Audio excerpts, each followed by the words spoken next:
Uncertainty is a natural process of life. You just have to decide you want to do. Those who actually make a difference are those who do things outside what is conducive. You have to be comfortable with being uncomfortable.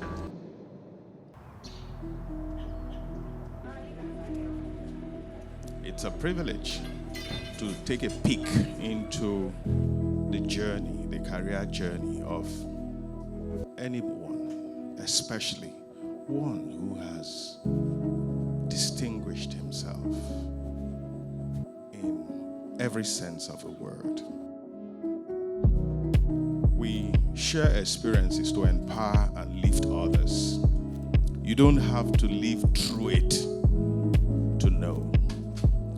One candle can light 100, 1,000, even more.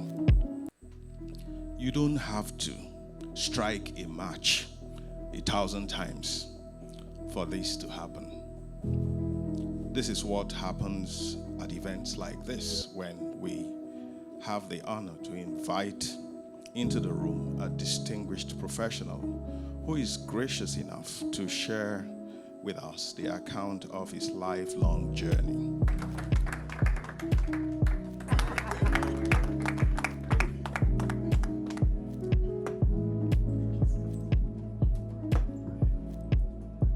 First, I'd like us to start with what motivated you in starting this business. Yes, let me put it that way.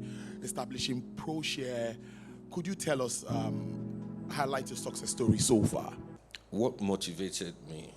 I'm sure people always find a way to describe what motivates them. But sometimes it's a lie. Sometimes you may just need to just follow the path that God has created for you.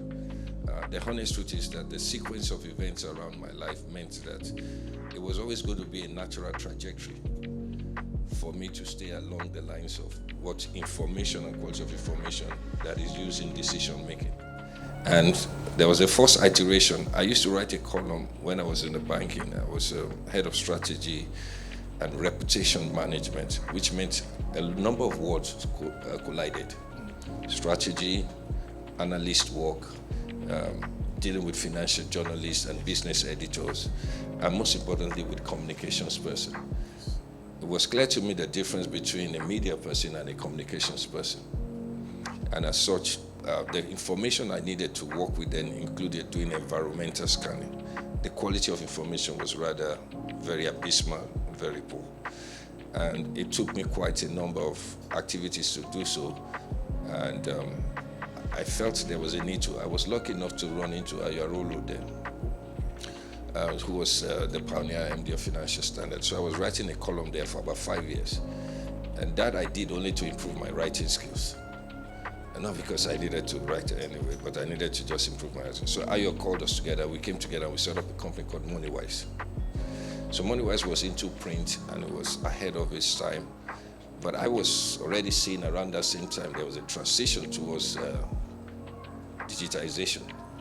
And it made a lot more sense to run a company that way. But everybody said it wasn't going to work. And for me, the motivation that they said it wasn't going to work was actually what I really wanted to. I wasn't planning to run the company. I was going to run it as a CSR. I'll just prove a point and then move on. But then it kept on. And I found out it was an easier way to make money as well. So I kept doing it. That's the honest truth.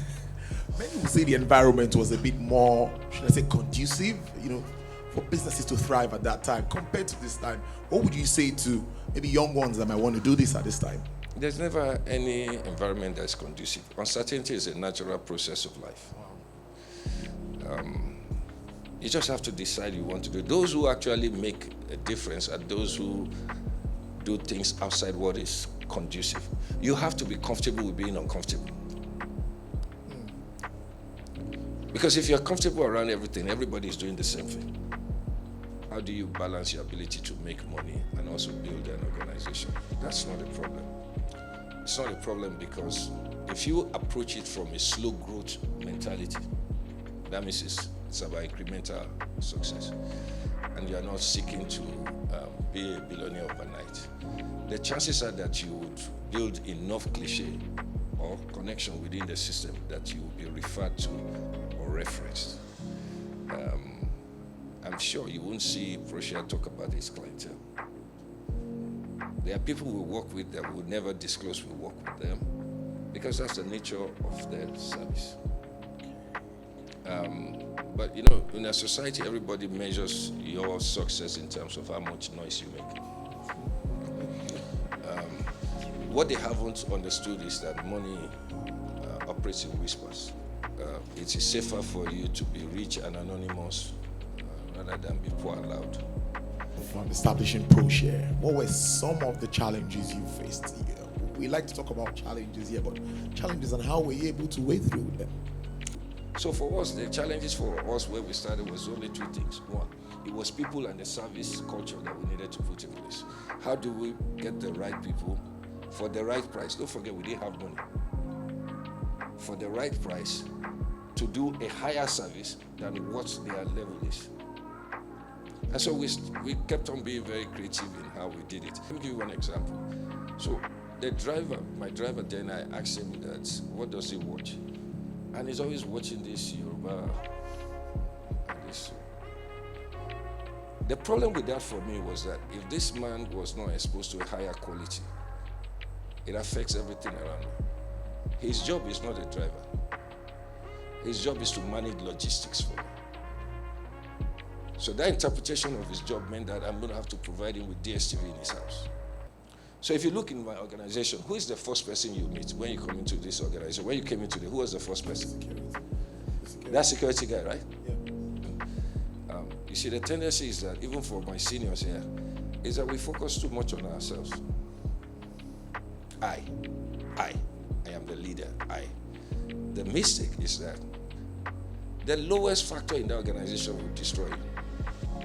And so for us, therefore, the challenge is always getting that service culture running. And so we have dedicated people taking a look at that. People say real entrepreneurs do not quit. That's a lie. Well, there are many times I wanted to quit. You know, it's easy when something, they say it's because tree near tree, now they take jump, right? Yeah, there's so many times. Sometimes it's also strategy for you to quit and then evolve into something. People don't understand. It takes a different kind of spirit to be an entrepreneur in Nigeria.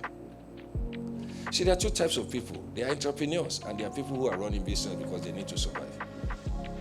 A man who's selling A, B, C, and D and has 3, 4, 5 shops, not an entrepreneur. He's just selling because he needs to pay school fees and needs to feed them. Don't confuse the two.